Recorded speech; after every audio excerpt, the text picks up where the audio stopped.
Welcome back to Air Quality Matters. We already have the tools and knowledge we need to make a difference to the quality of the air we breathe in our built environment. The conversations we have and how we share what we know is the key to our success.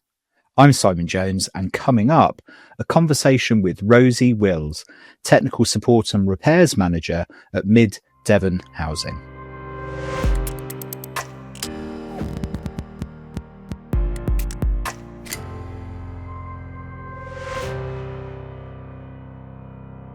I'm a huge fan of Rosie's. She has been on a journey over the last few years through her role of trying to understand and improve outcomes for tenants in her part of the world on a subject I obviously care about: ventilation, damp and mould in housing. But more than that, she has thrown open her journey, findings, successes and failures online in a way that has garnered her a lot of admiration in the community, including myself. She has been inquisitive, data orientated, systems thinking in her approach, networked and sought knowledge, and importantly, shared with the wider community this journey and kept people, the tenants, at the centre of her thinking. I have a huge amount of respect for her and couldn't wait to get her on the podcast to talk to me about the adventures of the curious in housing. We had a small technical issue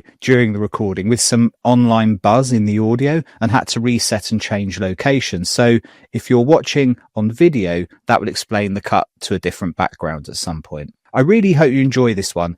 Please don't forget to check out the sponsors in the show notes and at airqualitymatters.net.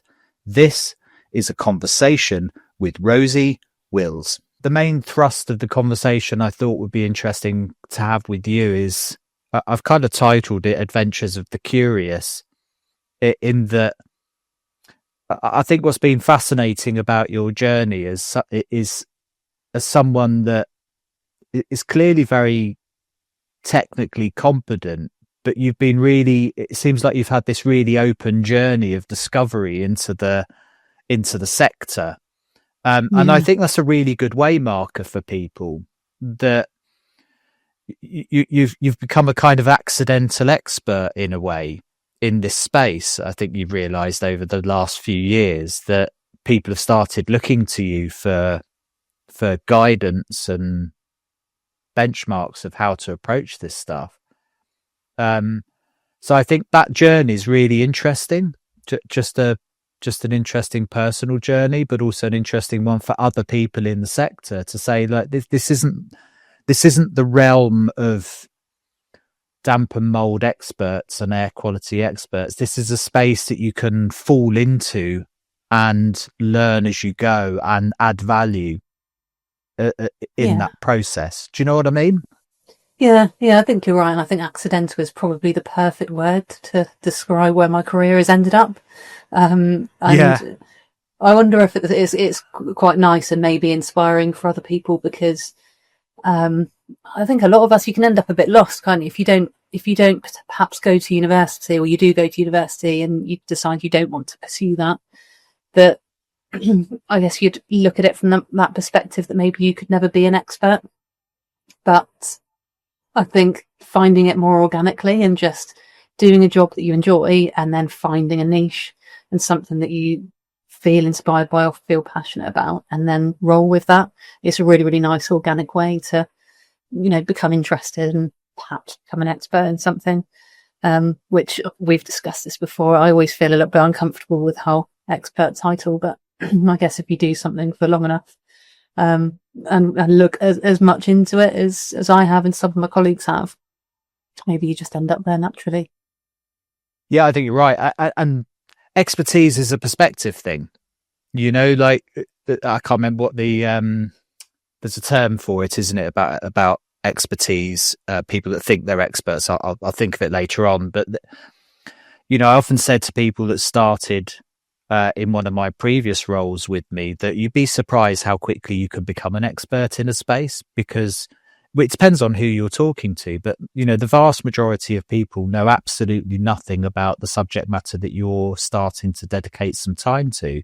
So very quickly, you find yourself in a position where you are to a degree an expert to a large portion of the population. And as you get more niche and more expertise in certain areas, obviously you become an expert to more and more people up the chain.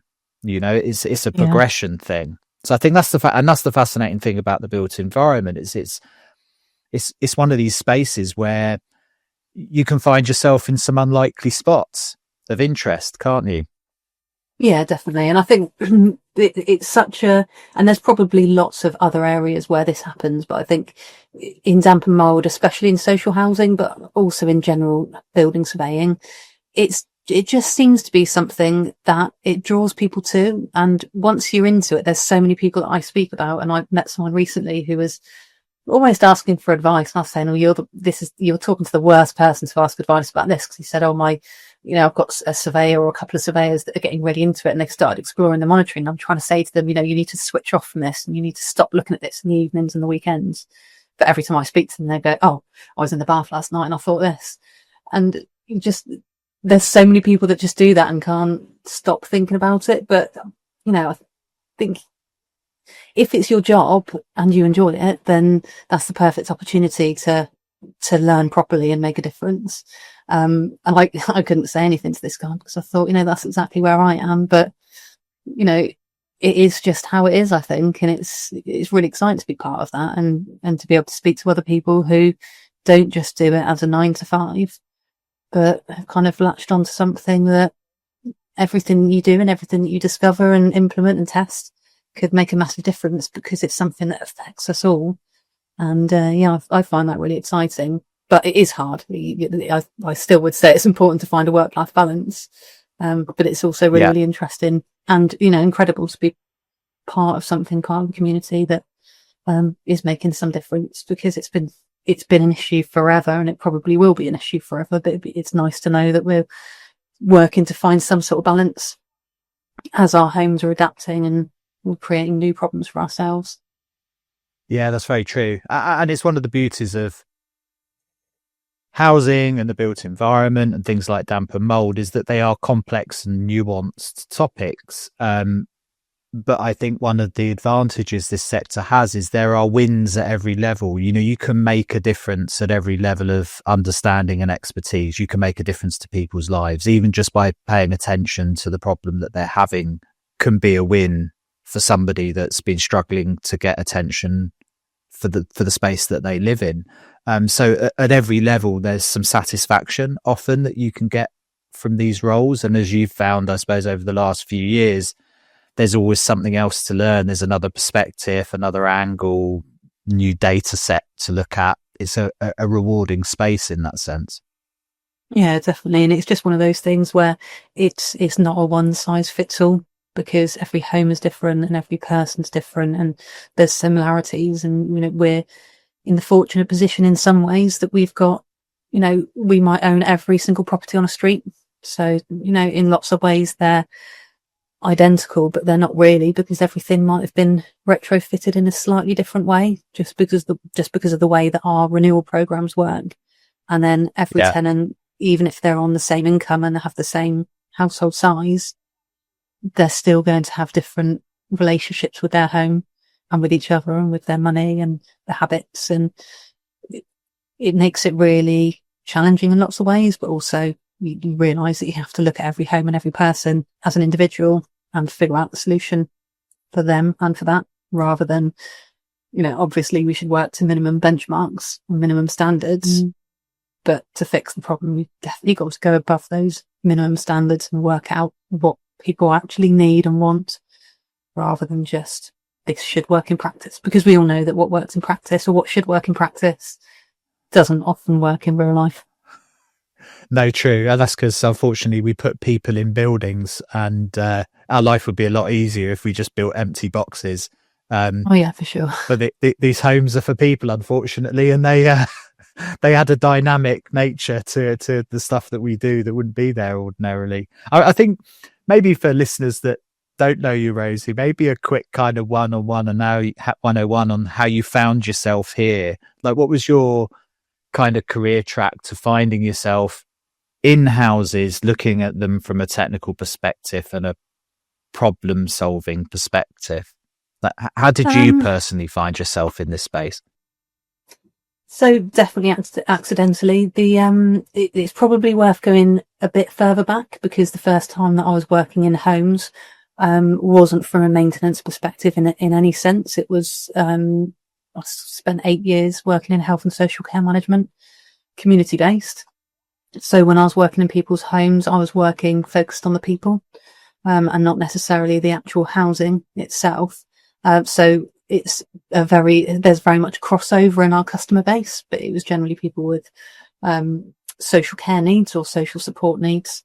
And it was quite a useful foundation to then move into social housing, because it was starting with the people focused and then moving into the building. And then I went very building focused and then found this balance in between.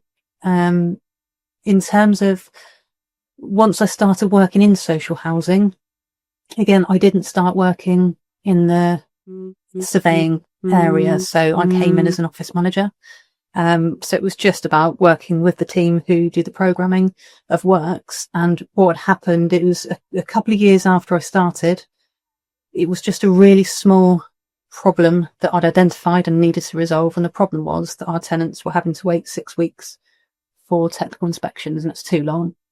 So to solve that problem, or to try and solve that problem and understand it, I was having a look through all of the data that we had on our technical inspections, and decided to look at a rough breakdown of what type of inspections were we looking at. So it was categorized by damp and mould, cracks, external paths, plastering, and then what percentage of all of our inspections fitted into each group.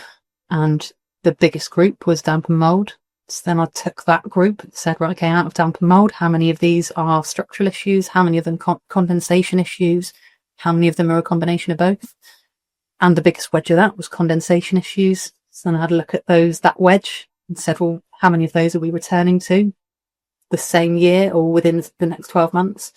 And then from there, had a conversation with our technical inspector, had a look at the sort of works that we were doing. What did he do when he was there on site? And a lot of it, we realised that we could actually just ask the tenants directly as soon as they phoned, and we could skip the technical inspection because we know what we're going to say, we know what we're going to find, and we could just go straight to the solution. So we would send an electrician to fix or fit a fan, or we would send someone to check the insulation above a problem area. And what happened was we were then able to reduce the time that our tenants waited for those sort of inspections from 6 weeks down to 2 weeks, which meant that when we did need to do an inspection, we were there quickly and we could still meet our target of getting the overall job done within 28 days, which was great. But I just couldn't let it go, because I'd opened up this box of damp and mould, and I thought that one part of the problem is fixed, but clearly not all of it is. So it the process from there went to a bigger review of data, and then break it all down and analyze it and figure out how to resolve another problem, and then open up another big data set and review it in a different way, and then just close down into each of the different elements that came out of that and resolve another problem. But every time you resolve one problem, a little bit pings in the back of your head to go, well, I've noticed another anomaly there, so I need to come back to that. And that's how the process has gone. And it started maybe 8 years ago, and it's not really slowed down. And then now what we've got is environmental monitoring. So our data set is now massive, and we've got a whole nother load of data, and we tend to go on a whole stock basis, narrow it down, then start looking at individual properties, then what we've learnt there, spread it out, and then reflect that across all properties, go smaller again. And it just goes through that constant learning process and analysis of data, so that everything that we're collecting, we're doing something with it and trying to learn from it and apply it on a bigger or smaller scale. So in your DNA, are you a systems thinker at heart, do you think? And because listening to you, I get a sense, I mean, you've come from the tenant perspective in your earlier part of your career, but very quickly from how you describe unpacking this problem and diving into the data, because that's definitely been a trend, certainly on what you've publicly put out there, which has been very valuable to the housing sector. But I get a sense that you're very process orientated and very systems thinking orientated, and there's this hunger within you to problem solve, to unpack and understand the data, the numbers, the efficiencies, the processes. That is that a fundamental driver for you, that part of the problem? Yeah, I would say that that's probably a fair reflection of where I am and how I work. Definitely data driven. I really like, where possible, and I know it's not, there's a lot of grey areas, but where it's possible, I like things to have their place, and I like to be able to put things into boxes and say this is true, this is not true. I work a lot better with those kind of black and whites where possible, because too much ambiguity can just sometimes lead to complications. But equally, probably in the last two years, maybe, I've then tried to open that up and be a bit broader in terms of recognising the human side to what's behind all that data, in terms of what's driven it in the first place, what makes us behave in the way that we behave, and better understanding the way that we communicate factual things, because sometimes saying facts to people doesn't help, and saying facts to people doesn't change why they did what they did, why they do what they do, and why they will do what they're going to do. So it's kind of taking a similar sort of approach in terms of looking at larger sets of data and understanding, by asking people what drove this, what actually happened. We've noticed something in your home, but what thought process did you go through? And then just researching a little bit more about what we can do and how we can tailor how we communicate and what makes people's behaviour change in positive ways, which is where we've kind of come across the kind of nudge theory. And that's been really, really helpful. So it's kind of, again, expanding out into the very grey areas of human behaviour, but then bringing it back down to, we all try something in a different way, but rather than just say, we think it would work, to review it again using the data to say, we've tried a nudge approach in this particular communication piece, but we've validated it by seeing how much more or less successful it was than our previous communication attempts with the same group of people. So it's where we've tried to kind of find a happy marriage between the black and white of the data and the grey of human behaviour to make a difference where possible in terms of what we're aiming to achieve, which is healthier homes, healthier residents, and ultimately for the council saving money and making sure that we're making best use of the resources that we've got. And I think what's really interesting with what you've done and your approach has been that, and you push on a lot of open doors with me. I mean, I'm big into systemizing a lot of this stuff because it helps you. There's this old saying in business about working on your business, not in your business. And, understanding how to systemize these processes and understanding the structures and the patterns is really important to both improve the processes, but also understand and evidence the effectiveness of the interventions, which is so important. And I think what's fascinating about your journey has been, you've taken what's effectively been, I'm guessing, a fairly blank canvas with your housing organisation, and I think this will resonate with a lot of people.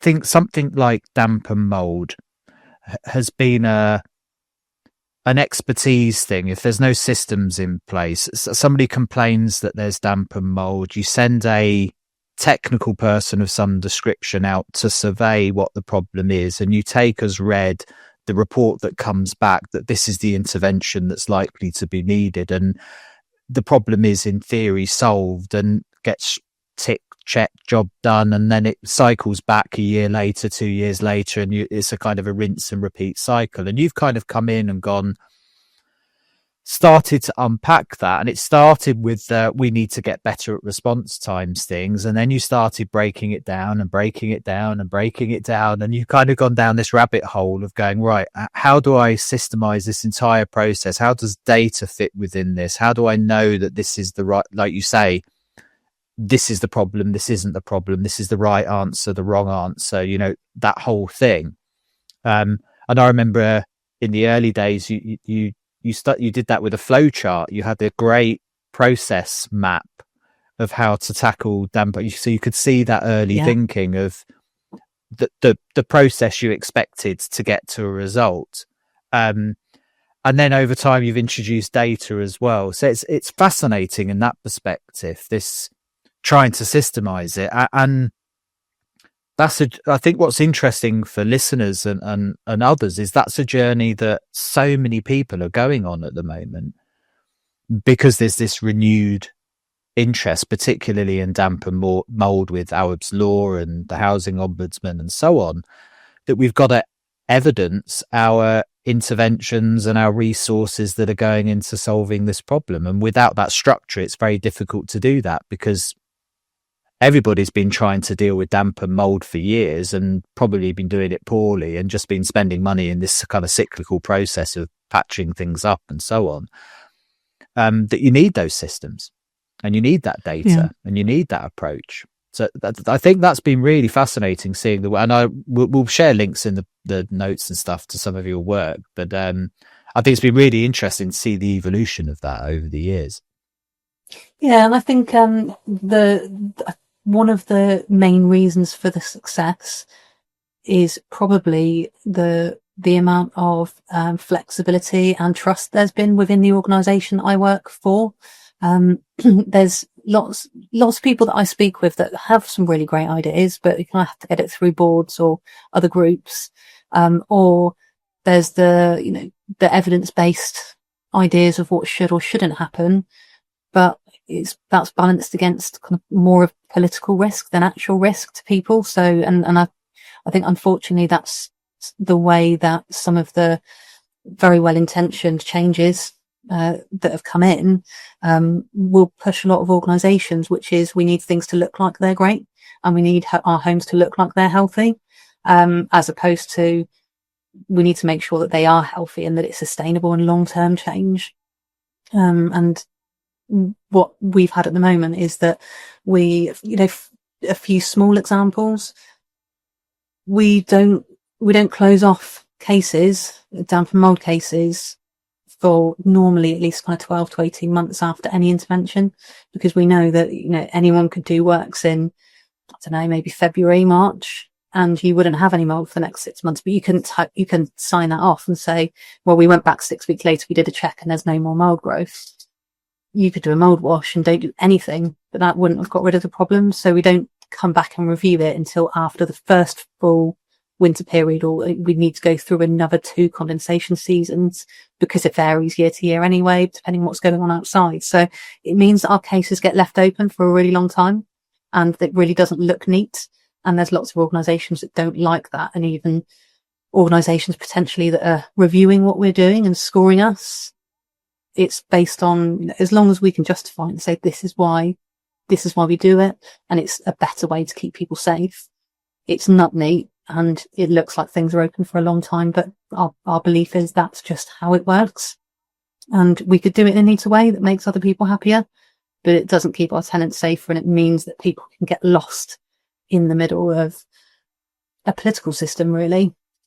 And the same with our approach to mould treatment as well. Mould forming on surfaces it's an indicator of something going wrong, and we need to know when it's going wrong. And we also need tenants to know how to act immediately as soon as something's seen, rather than in some ways it's being encouraged to be left, because we say if it gets to a certain amount, someone will come in and treat it for you. So it's then encouraging people to leave it till it gets to, if I leave it till it gets to 2 square meters, then the landlord's coming in, as opposed to we will treat one speck of mould as seriously as a whole room full of mould, because it's all an indicator that something's gone wrong. But, as I said, we've just been really, really fortunate that as long as I can provide the evidence and the data behind it, I've generally been backed up by the team, all my colleagues, and also kind of line managers. Our counsellors and members have been really supportive, and also tenants that have been involved in feeding into those strategies have been great. But I think that is the key to doing the right thing. And my belief has always been I'd rather get in trouble for doing the right thing than get a pat on the back for doing the wrong thing. Yeah, there's a couple of things I'd like to unpack in that, because there's a couple of things you've said are very meaningful there. But before I come back to that, this support that you've received with your housing organisation, Mid Devon Housing,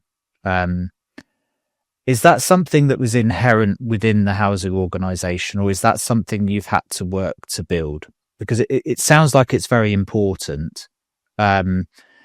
Is this something you built over a period of time, or do you think it just came naturally to that particular housing organisation, an openness and a willingness to put some trust in you and try some interventions and take some risks? I'm not really sure, because I guess I've never really seen the alternative of what would happen if I'd have done it differently, and to therefore be able to answer what made it like that. I think part of it was almost accidental, that by choosing to share what we've learned in the smaller part of our organisation more widely, as in with the whole sector, it actually means that there's more people within my own organisation that know about that stuff. Because you wouldn't share that, or I wouldn't send it by email to a whole group of people within the organisation, because it'd be a kind of overload. But the fact that it's out there, people can kind of cherry pick it and just see it in the background. Oh, this is going on. So I think it's been an accidental byproduct of sharing it more widely means that more people in my own organisation know and trust that it's kind of, it validates it almost, because if you see it be shared, and then other people who are also, well respected within the same sector or industry go, yeah, I approve of this, then it's easy to then go back within your own organisation and say, I'm not just talking rubbish here. Yeah. But also I think that if you make it really easy, because we're all busy, and for our corporate team, leadership team and our members, anyone can go up with a bit of, a case and say, I want this, or I want to push this, or I want to say this, or I want to change this policy, I want to change our strategy or procedure. But just a brief paper with no background information, and just say, I think you should support this because I say so. We've just made sure that we provide every single bit of information in a load of different formats so that people can make up their own minds. And by providing all the information, I think people just trust it a lot more. And councils, especially by their nature, and I think I see it a lot more in housing associations, are quite risk averse, especially when it comes to reputation.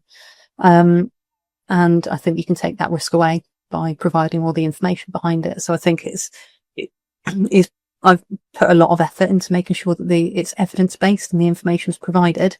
And I think I would urge people to do the same. If they really want to get something through and you want to get buy-in, you've got to prove it, because no one should trust anything that we say. It could be absolute rubbish. Whereas if it's got the information behind it, hopefully it just makes it more believable and justified, and people can get behind it. And that's what I found, and it's been really, really nice. Yeah, and I wonder if that validate, because I was going to mention validation when you were talking there before you did, that this making your journey more public and more transparent, when you get that positive reflection from the broader community, it helps validate it internally that you wouldn't get if you just did internal comms. There is a risk always when you are transparent and open in a lot of what you're doing, that you can, if you're unlucky, get negative people piling on, as we say in social media, and that could reflect badly. And I think that's the fear of bigger structures and organizations, of that negative publicity and people picking holes and it becoming a problem and used as a tool. in often very contentious relationships between landlords and tenants, that somehow that might provide something to get a crowbar in and pry open, from a relationship perspective. But I think one of the things that protected you personally in that process was the honesty of effort you had in that you were saying, this is where we're coming from. We don't have all the answers. We're on a journey. We're trying to share this journey with you so that we can all learn from this together. So you were coming at it from a place where people were going, and I know, because I was one of those people going, I really liked what you were saying there, Rosie. Have you thought about this? So people, I imagine, interacted with you in a positive way, because where they saw something where they thought, oh, maybe you're missing something, or there's another way that this could be looked at or approached. You were getting that, and I know we've spoken about this, you've been getting feedback from a broader network of experts going, love this. Have you thought of that? Hey, presto, 6 months later, Rosie does another post where she's looked at the data of that, and you've gone away and thought about it and processed it. So I think that... Yeah, and I think tenants quite often give that feedback that if your social media pages or your website appears to be too kind of whitewashed and clean and neat and just full of, isn't this going great and isn't that going great, as opposed to, we know this is not going great, so this is what we're doing about it. What do you think? Or you're telling us that there's a problem here, and we've heard and we've listened, and this is one of the things that we've done after having done some consultation, or, we're sorry that we've not been getting to everything in time that we've been wanting to do, and this is why, and it's probably going to still be like that for this amount of time, but we're focusing on making sure that we're communicating with you and telling you about delays, and that when we do arrive, we're at least going to be polite and tidy up after ourselves. And that's what people have said that they want. And yes, you absolutely get people who will put a negative comment against a post that's relevant to an experience they've had, but then that's fine. And I think that the council's approach and Mid Devon Housing's approach is that our social media pages are open, anyone can comment on them, because it's just another platform for communication, and we can't expect everyone to be happy all the time. And there's good and bad, but luckily it's kind of given us an opportunity. And I listened to a really great podcast on, I think it's the Social Housing Roundtable, and it was to do with, I think it was titled Vexed or Vexatious in terms of complainants, and I kind of really took that to heart, and I've kind of singled out some of our most kind of borderline vexatious tenants.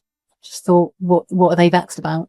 And when you really look at it, there's something that's justified, and when you really, really try and understand the person and their experience, there's been, not everyone, but there's a couple that we've been able to kind of turn around by just completely flipping on its head and saying, we've got it wrong, they're right in so many ways, how can we change that relationship, rather than shutting down and saying, we're not accepting communication from that person, or let's just block comments from residents and filter them, or let's just not post about success stories when they come in, just in case anyone does something negative. We just go, lots of people look at it and they don't have the kind of relationship with us where they're going to share information. They've just seen it. And I think that's most of our tenants and residents and other stakeholders.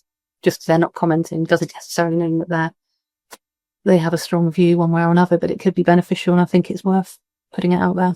I'd like to borrow your attention for just a moment to discuss AECO, a partner of this podcast.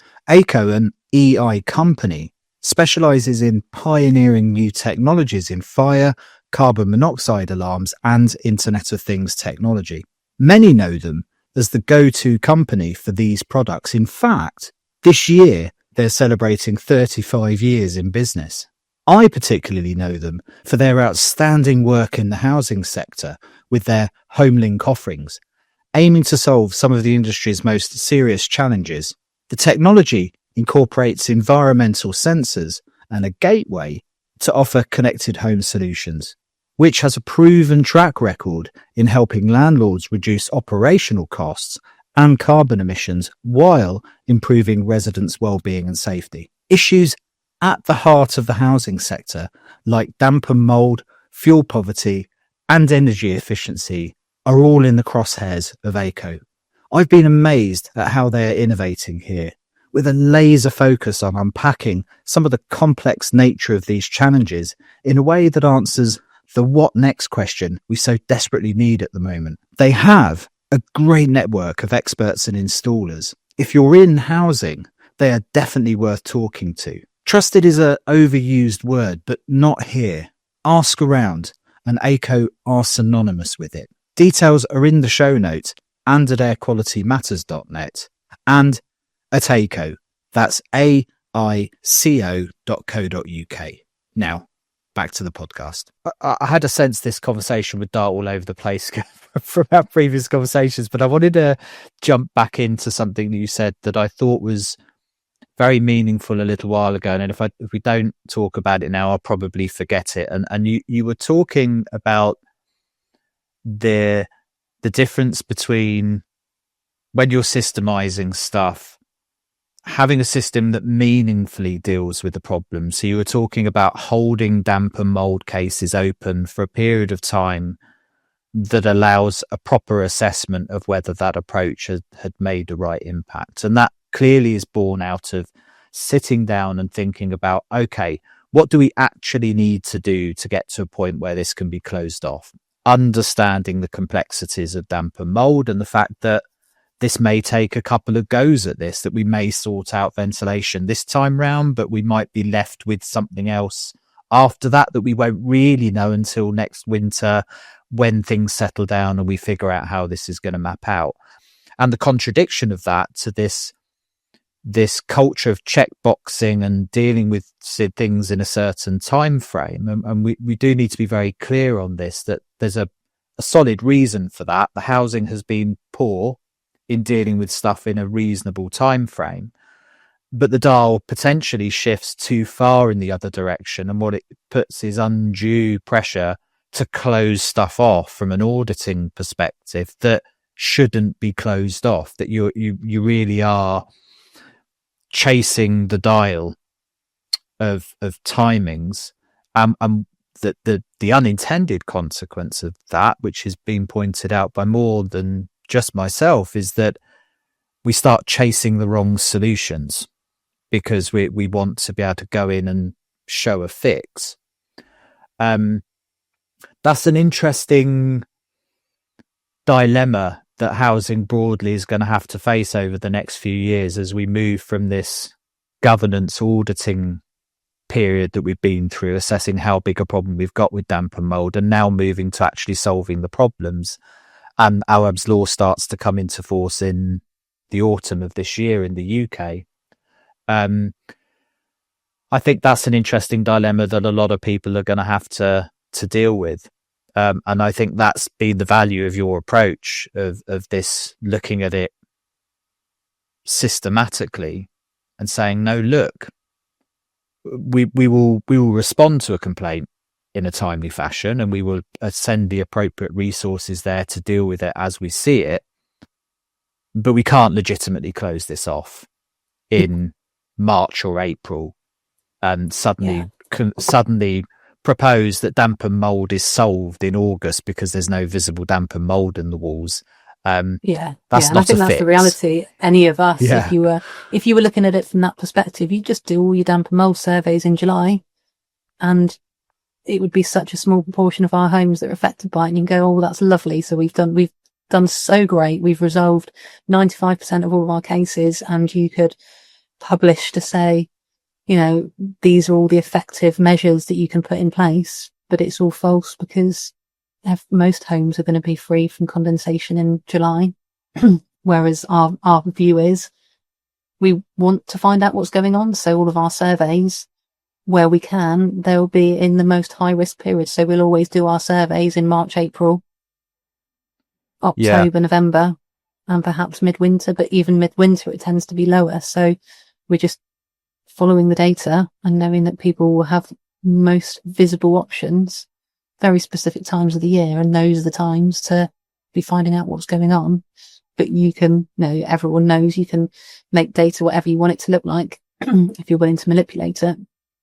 But from our perspective, we want to not manipulate it, but manipulate when we're doing it, so we're getting the most accurate information about our homes, because it will save us money in the long term, and it saves us resources by understanding what's happening, how long cases truly are going on for.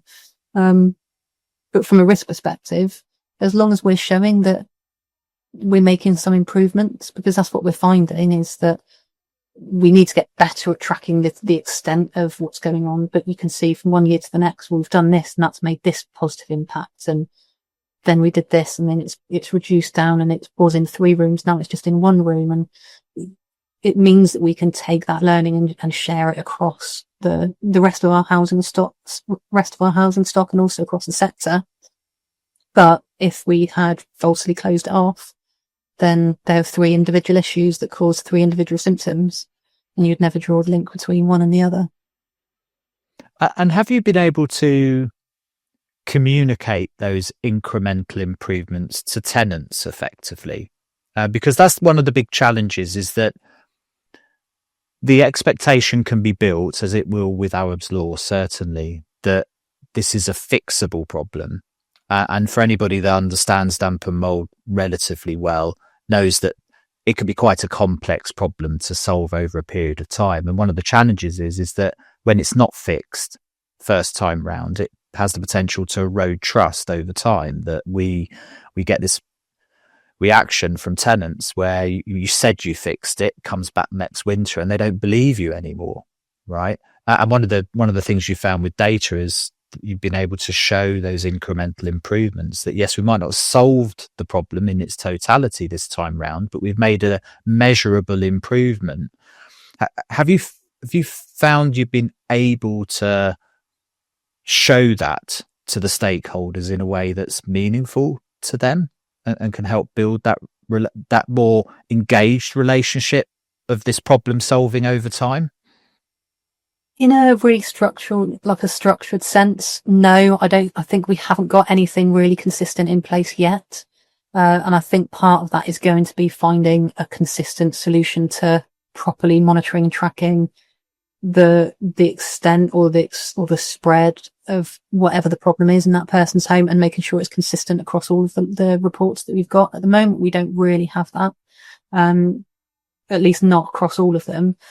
In an individual home basis, we do, because we kind of try to make the point of looking at it from the beginning, keeping photographs, and then asking better questions, such as how long is it taking from when it's treated to when it comes back, because it's quite a key point. And also just asking tenants to really think about that, because sometimes we've all got a different perception of time, and people will say, oh, it comes back every time, it comes back every 10 days. And I got into the habit of a little while ago treating small sections of mould during inspections, and then coming back, and the story would be, this comes back every 2 weeks, whereas you'd come back 6 months later and you've got the same little circle of treated mould that's clean, and then all around it is the original mould. We've started using the AECO case management tool, which has been quite helpful, because it allows us to add the risk assessment on there, add the photos, but also track the interventions when the homes are being monitored. But also, even if they're not being remotely monitored, we can add the interventions and add notes about what it was like at that point with a photo. And when people do have the environmental monitoring, that is really helpful, because you can show something tangible, because people that I speak to generally have a really good grasp on the general principles of temperature and humidity. So when you can say, we've done this intervention and it's made this difference, and you've noticed these changes in your home, then it provides that little bit of reassurance. But I think that in the absence of not having all of those systems in place right now, and it's coming into place, we've just been quite realistic about it and just made sure that we have, at the very least, good communication in place, so that we're explaining to our residents at the point of inspection, before and afterwards, exactly how it works, and to say this is really complicated, and we don't always know the answer right at the beginning, and it is a process of elimination sometimes, and we need to do this. And if you're willing to be part of the solution, that can really, really help. But we may well come back, and having something in place to follow up automatically, but also residents know that they can come back to us as soon as anything changes. And just regularly doing communication, random communication pieces throughout the year, just to prompt people. You can contact us about it, because the other side of it is we're finding a lot of people just for years have put up with it as a fact of life. Because the reality is, most of us do have little bits here and there, but in social housing, I do believe that it is possible to eliminate. In my own home, it's different because I can choose to say I can't be bothered. It'd be a faff for me to put a bathroom fan in because of the way that the home is. So I'd rather open the window, let it get a bit cold, and every now and then I might clean up a little spot of mould in the bathroom. But that's my choice. Whereas I think in social housing, it is possible if we're all willing to work together. So if that's a bit of a roundabout way of answering it, honestly, we don't completely have the systems in place, and we're kind of exploring what's going to be the best way to do that. But at the moment, with the resources we've got, we're just trying to maintain our relationship with tenants and just do it through a combination of tools, but also just communication so that people feel invited to talk to us about it. So explain to listeners the change of location, if this is on video, from an audio perspective. The question I was going to ask you was about, you were saying that this communication with the tenant is so key, and agency seems to be a really important part of it as well, that the tenant feels like they're a part of it. How scalable is that, do you think? Like, from a housing perspective, that kind of level of engagement you need to get a tenant to buy into a process of change over perhaps sometimes a year or more in completely eradicating a mould problem. What does that look like at your kind of scale? And can that, do you think, be scaled up to the much bigger organisations, the kind of the Clarions and the Peabodys of this world, do you think? Yeah, I think it is. I think, speaking to my colleagues in various sized housing associations, there seems to be a bit of a sweet spot of anything up to 5,000 homes. You can maintain that local level, and you generally know your tenants. Obviously not all of them, but we've got 3,000 homes, and there's lots of people that we very rarely ever speak to, but there's a lot that if someone calls in and says their name, you know their address without looking it up. And if they say their address, you know their name without looking it up. And that's quite nice, because you know the story and they don't have to phone up and tell you the whole history. They just give their name and you're like, oh yeah, I remember, you're number 25, and we've done this and we've done that. So you kind of know a little bit about them and their family. And then I think what's been really helpful is we know already from the history that if you don't get it right, you can be going back to the same home maybe a couple of times in a year, and there's quite time consuming. So one of the things that we found quite helpful is to just know that time needs to be spent, and spend it at the beginning. So we'll make sure that we allocate an hour for a decent home inspection, so that it's not just wandering around the home with a bit of paper and making notes and then following up later. It's bringing the tenant on that journey. So explaining everything that we're finding, showing the readings, demonstrating everything, so that they're understanding where we're coming from and the challenges, because we're kind of just saying, this is what we're doing and here's how it works and here's how your fan's working, and you can see that spinning around, and if we demonstrate cross ventilation, that's what it looks like, and we can show the effectiveness of it. We can bring in the carbon, like just a portable carbon dioxide monitor, and demonstrate it during the visit. We can say, we're going to do it in this exact way, and we're going to leave this room and we're going to come back 10 minutes later, and we can demonstrate that the home is now healthier because the ventilation's better, the carbon dioxide levels are lower, but actually it didn't drop temperature. So it's kind of challenging some of the perceptions of heat loss and ventilation. That could be really, really beneficial, and I think that can be done anywhere. And it's scary at first, thinking, are we going to reduce the amount of slots for our inspectors to allow for that amount of time? But it's just paying for it up front, because you're saving somewhere down the line.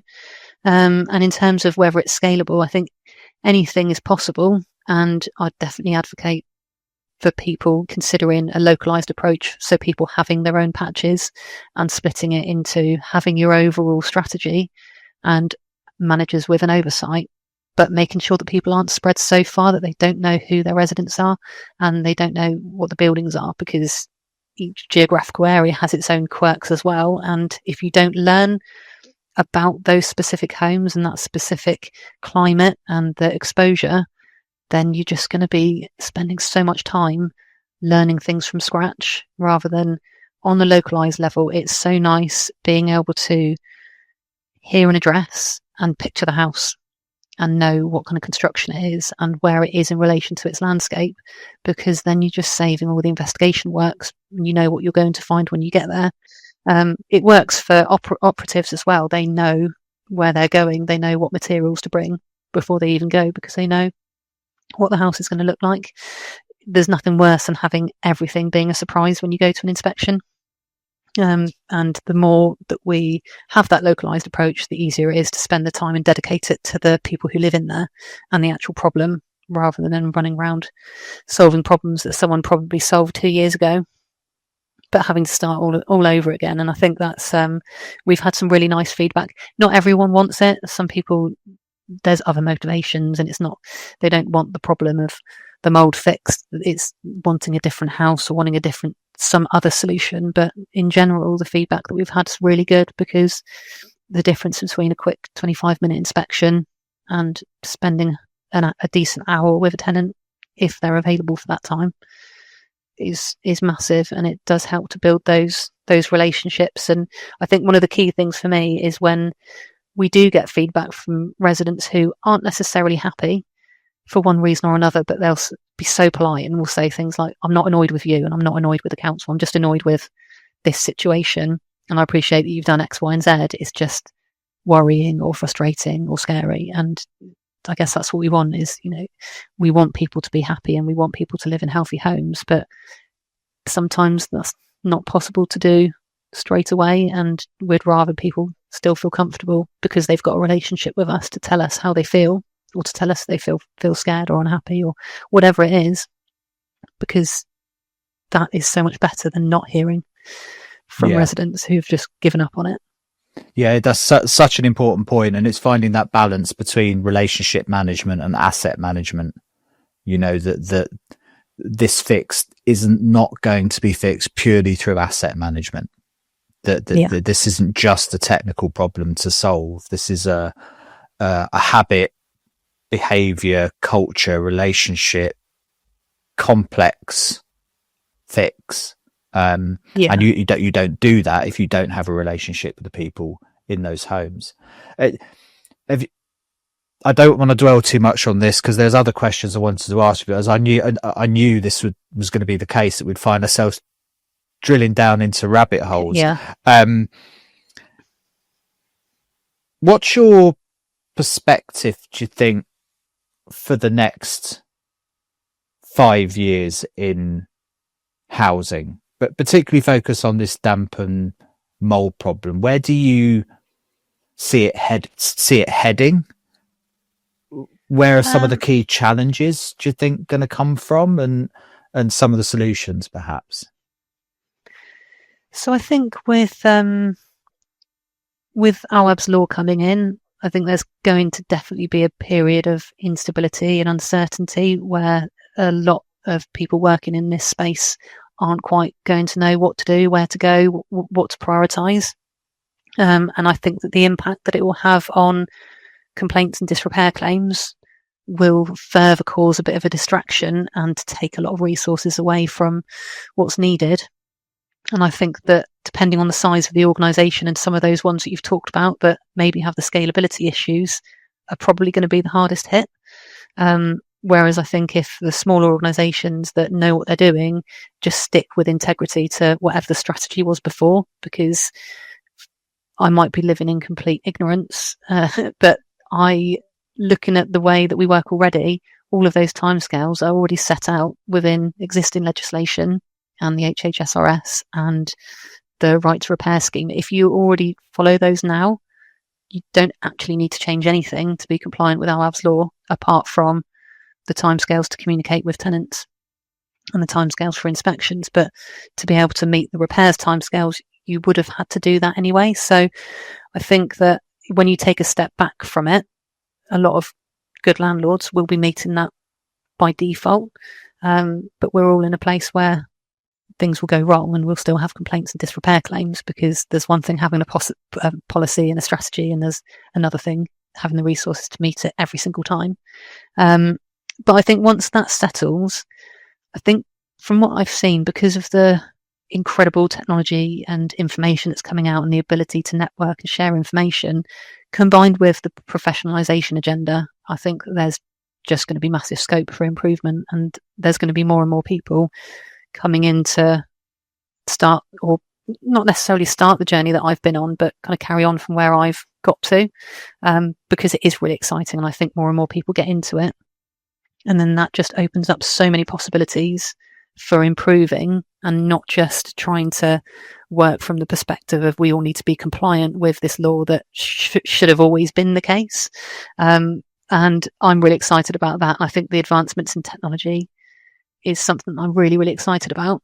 And I know a lot of people worry, because in the same way as we're seeing our, offices close down and banks shut down and people can't get appointments with anyone that they want to speak to, and doctor surgeries are changing. And I think that's what people would worry about when you talk about technology being a solution to some of these issues. But my perspective on it is that it's not something that's going to be out there for everyone. Not everyone needs to use it. But the fact that there's lots of people like me, I'm quite happy to be able to send a photo to my doctor or go in and use a machine. And that reduces my time with a doctor down from 15 minutes to maybe nothing. And it makes up for more time for people who do want to have face-to-face.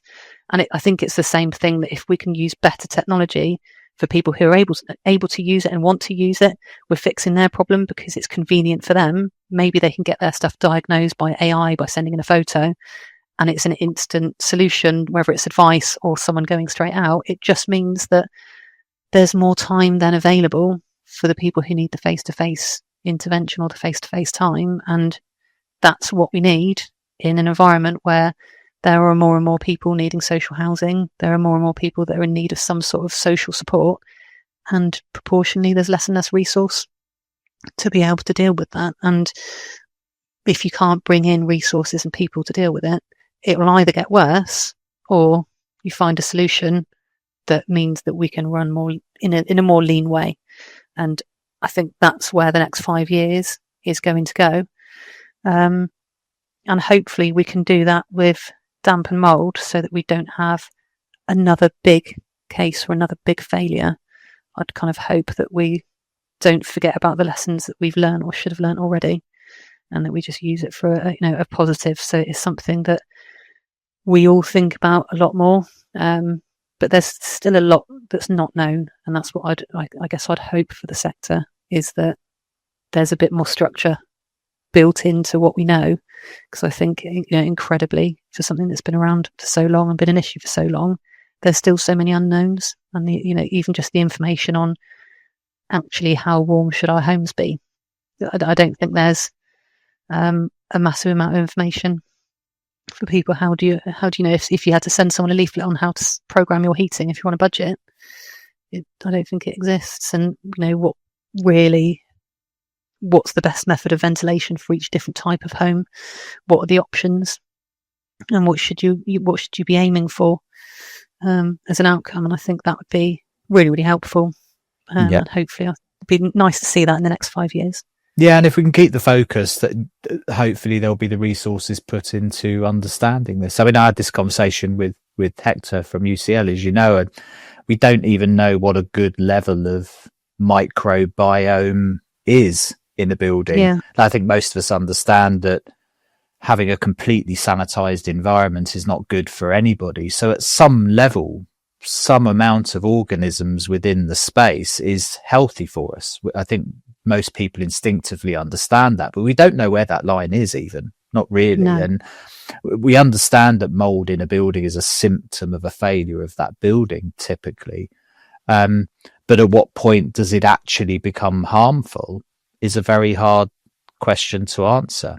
I think one of the points that you made was really interesting, that there's probably a bump in the road to come of legal cases and litigation as we move through the first stages of AWABS law, as people try and figure out what's being achieved and what isn't within the frames of that new law.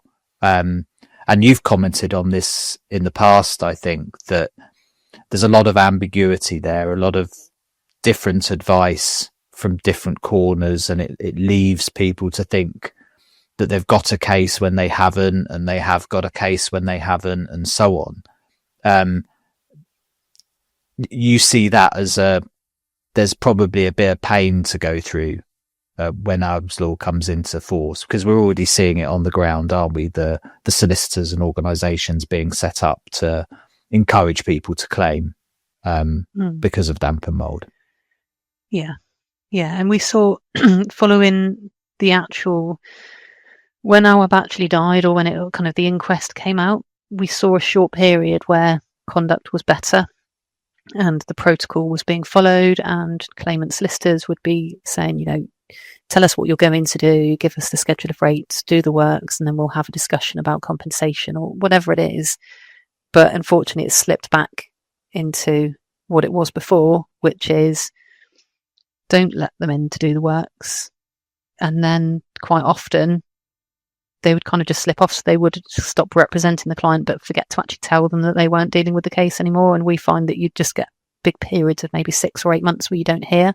But in the meantime, they've been advised not to let anyone in, not to treat the mould, because they're advised that that will make the case better. But that's not how the protocol works. The protocol is, all you need to do is evidence. You can take a photo, you can have your expert inspection, demonstrates what it was like at that point.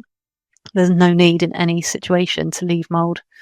And even outside of disrepair claims, we'll say the same to tenants. You don't need to leave it for an inspection. Take a photo or just tell us. Why would we disbelieve you that it was there? And we're just seeing that happen more and more, and the conduct's just getting worse and worse. And unfortunately, that just means that there's going to be more people that are left at risk. And the reality is that although we shouldn't have needed it, it did make a big difference having a face and a name to put towards this health risk. And that face is of our Beshak. He's not the only child to have died as a result of damp and mould in the home. He's probably one of thousands, if not hundreds of thousands, that are affected by it.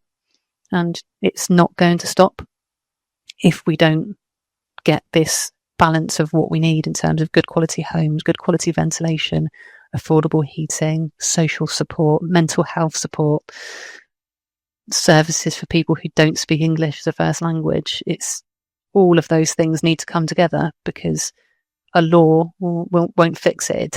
It's going to take a change of attitude. Yeah. No, I agree. Everyone involved. I agree completely. I mean, one of the things that's marked the last couple of years out for you, and certainly your output, has been environmental data. Tell me a little bit about your journey of discovery into sensors and starting to go, oh my God, I can actually see the houses that we're trying to treat in a new way. That's been really fascinating to see with yourself, because you've looked at so many different angles of this data and tried to overlay it with what you're seeing on the ground, the cases, the processes. That's been a meaningful journey for you, isn't it, over the last couple of years, the practically using data to understand the problems that you've got. Yeah, it really is. And I think that the reality is that when you do any sort of technical inspection in a home, you're only getting a snapshot of that one day. And I don't necessarily think that it's always true, but the bit of advice that I was handed over when I started was, if you're ever doing a damp and mould inspection and you're not sure which house it is, just look for the one that's got all the windows wide open. And a lot of people will say that is the case, and you go in and you think, well, these windows have only been open today, but probably you could see, the rubbers are normally melted to the frame.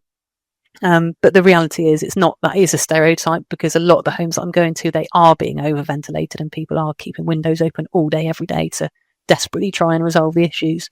Or they're dreadfully embarrassed about the situation, and like most people that have pride, don't want people to come into a home that's damp and mouldy. So there's so many drivers why people will run around for hours or days before an inspection trying to get the home, for fear of losing rent, tenancy, for just embarrassment over the state of their property. And you get people at the other end of the spectrum don't care at all, you know. But there's so many reasons, aren't there, why people like that snapshot you're getting on the day is not a reflection of real life. Yeah.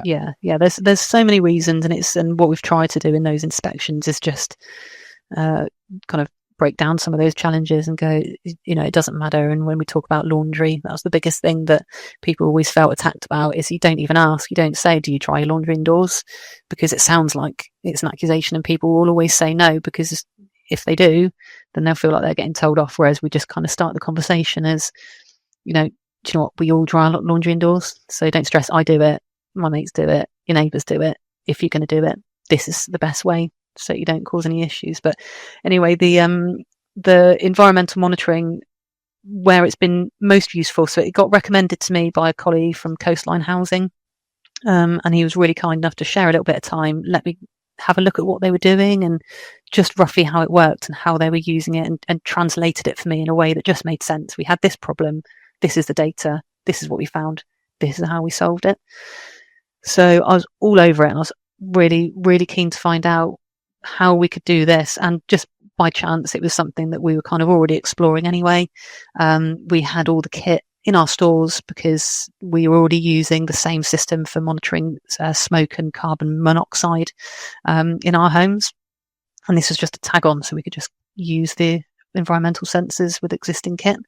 And it just opened up this whole world, because I think where I'd got to before is we had those snapshots from inspections, but you just don't know what's going on. So you might go in and, like I said, find that all the windows are open, but you also sometimes would go to an inspection and the trickle vents were shut, but they had just been shut on that day because something had happened, or someone was cleaning, or the kids just shut it, and you just don't know what was happening outside of that snapshot. And quite often you go at a certain time of day and the heating's on, so we were finding that we were just discarding heating issues because it seemed warm when we were there. Or you go and do an inspection in winter, it's freezing outside, you come into a house and it always feels warm. And it's not until we started measuring temperature during inspections that we realised that the homes we're visiting weren't as warm as we thought. But then on a longer term, it just answered all those questions, because we can give generic advice, and that's all you can do. If you're not collecting long-term information, all you can do is give generic information to someone who's already struggling and already feels at a loss because they don't know what's happening, and you're giving them this whole list of things, maybe an A4 list of things that they might be able to do.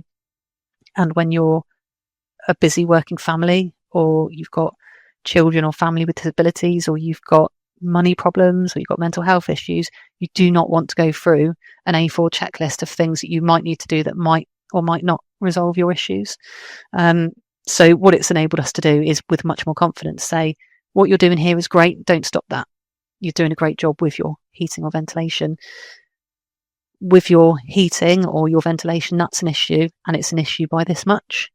And if you changed it by this much, by doing this exact thing, you would then bring your risk down to this level. And if you're not sure and you just need us to keep an eye on it for you, we can do that. Or you can look at your resident app, and every time you make a little change, you can just see and know whether it's been worth doing.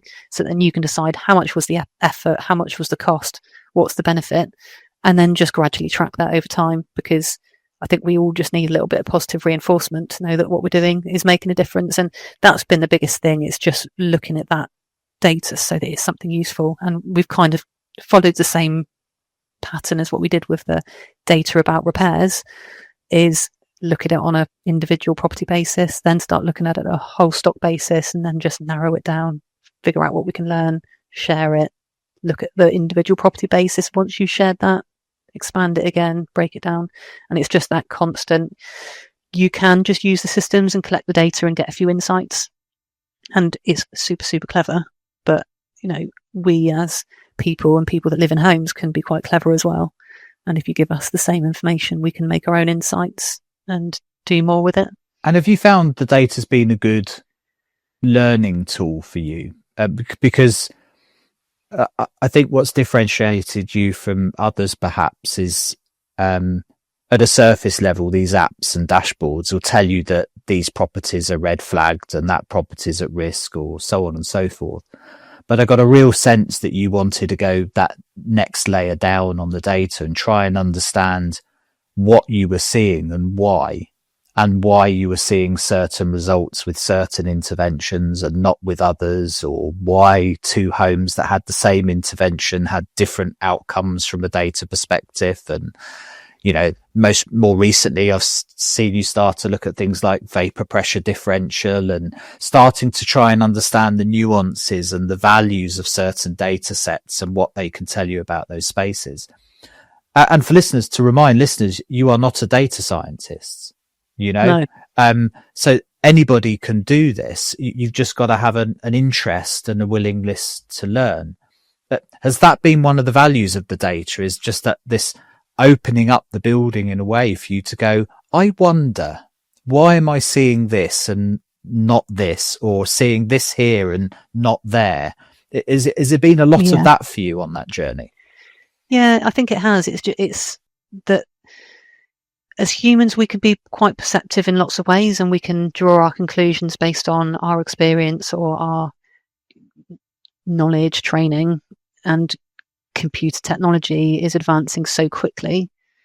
And like you say, there's data scientists that can do really, really clever things with that data. But the data that's being collected by a machine and then transported somewhere else, it can never know what really was going on at that time.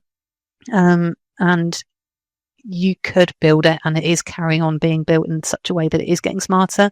But when you're looking at it through a different perspective, you can just start to see the relationship between one thing and another. And some of them are so subtle that you'd have to be, and what I find, and this is what I mean about getting a bit sad and obsessive about it, is that if you really look at a home and you look at every room and you look at it over the period of a whole day and then compare it to the next day, you can just start to see some patterns in it. And as a couple of examples, we had a home a little while ago that had been experiencing issues, and it just wasn't structural.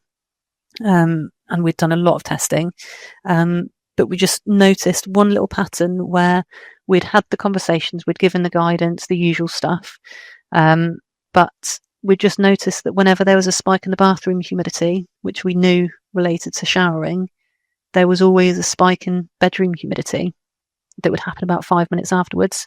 And we then had the conversation with the tenant to say, when you talk us about your habit, do you turn the fan on and then keep the door shut and then keep the door shut afterwards? He'd say, well, normally I put the fan on, I open the window, and then when I finish showering, I open the door to let the steam out. And it was a really, really good fan, and it was humidistat controlled, but of course it's not going to be working how it's meant to be working, because it's pulling in some air from outside through the window, and then the rest of it's migrating out into the hallway directly into the bedroom, which was kind of the coolest room, and it just started causing these problems. But you kind of have to look at it in that really specific way. And then in another, we had a home that had loads of different issues, and we used it kind of to empower the tenant and said, you know, you've got this data, it's for you, we're not collecting it just for us, you can look at it and you can challenge us. And their perspective was, there's a structural issue because whenever it rains it's worse. So we kind of use it to start tracking every single weather event. So you go, this is the storm Bert, this is the worst rain that we've had in the last 5 years, but we can see the humidity doesn't rise, the damp mould risk doesn't rise, but then we've noticed this little pattern here, something's gone on for a 2-week period where the damp mould risk has gone up to 100. What's happened? And when you look at it and you keep looking at it, you go, oh, those dates seem familiar. That was the February half term. So when all the kids are home from school, the risk spikes up to 100, but when you get a 5-year weather event, the risk stays the same. So you can kind of just say, well, we know it's a ventilation and humidity problem. And that's how we can use it. But equally, we can go really big, look at the whole stock and just see what's our median, what's normal, what's not normal. You know, homes that are affected by damp and mould look like this, and homes that don't look like that. Interesting. Because there's loads of other factors to it. Did you say you had to leave at past, by the way, Rosie? Yeah. Just one final question then before we finish up.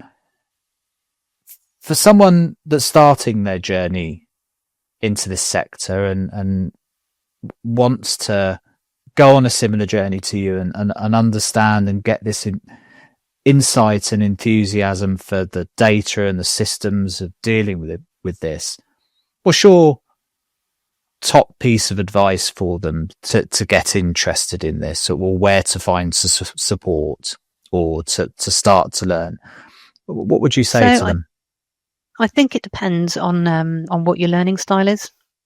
There's some really, really good publications out there on damp and mould, and I think that you do have to start on the basis of proper knowledge. There's a lot of stuff on the internet, but not all of it's true and not all of it's good. So I think that starting with a really decent publication, and they're not necessarily cheap, but I'm just looking at my shelf.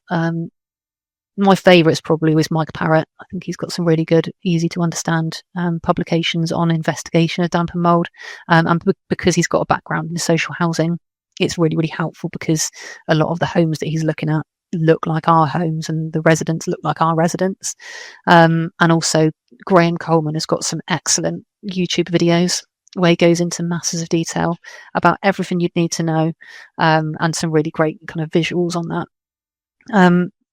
Outside of that, I think social housing is excellent at networking when you get into the right groups, and we do lots of it, and I think we should do more of it, because we have just such a unique opportunity to share the information that we have. And we've got millions of homes across the UK, and we've got absolutely no competition with each other. We can work in the same streets and own houses, and essentially it's our business, but we're essentially not for profit, especially councils. So it's very, very rare that you get an environment like that where you've got all these people working in the same space, and there should be none of that hoarding of information, because there's no commercial sensitivity in that sense. We're not losing business to anyone. And when you network well and you find a decent group, I've just really found that people can be so helpful and will share their time.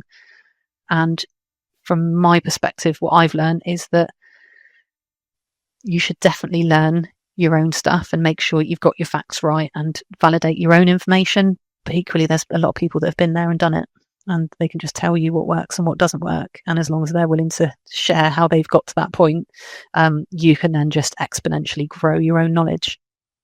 But also I've kind of made sure that I've been willing to share it back and give back to the sector, where possible, by sharing it. And you've done that in spades, and I've been so fascinated to talk to you about your journey and your perspective on this, because I think it's been A, refreshing, but B, so open and honest, with an honesty of effort behind it, and that's what's come through. And I'll link to your LinkedIn profile and other things that you've done, because I think there's so much that can be learned from that, going all the way back to your initial damp and mould reports and reflections at the very beginning. I think we're a really good start for people to have a look at.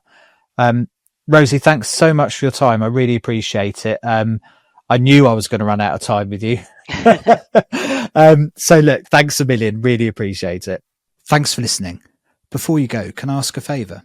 If you enjoyed the podcast and know somebody else who might be interested, do spread the word and let's keep building this community. This podcast was brought to you in partnership with AECO, Ultra Protect, Imbiot and 21 Degrees, all great companies who share the vision of the podcast and aren't here by accident.